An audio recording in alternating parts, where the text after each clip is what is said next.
We're going to talk about set notation. Set notation in math uses curly brackets. So whenever you see these curly brackets, they're implying a set, a collection of objects. Okay?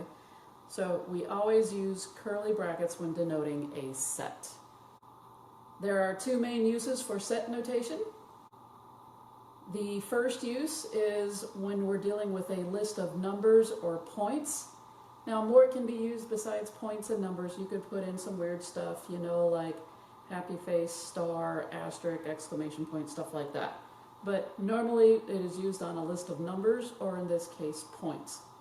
So T of X is the name of the set, and the set contains these points here. And again, they can be numbers, they can be letters, they can be some weird objects that are also in there. So T of X is equal to the set of points.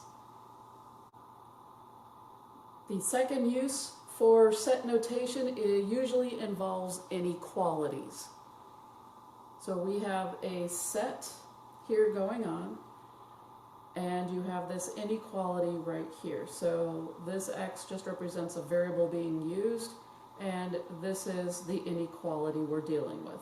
So this is when you see it normally with inequalities, or when you are given a set of points.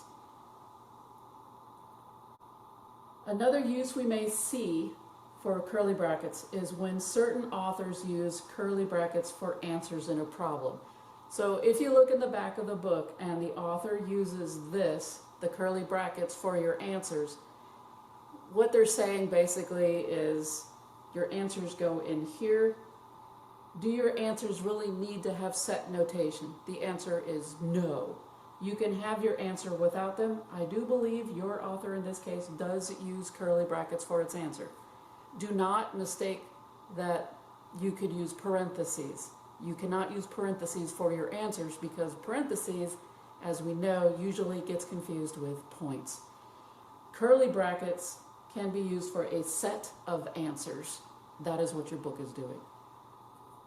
There are many uses for the curly brackets, but it depends upon the context or what situation in math that determines when we use them. So it's not just if we use them here, we use them here, and we use them for this. No, it's not only just that. So far you're learning just a little bit of how to use curly brackets.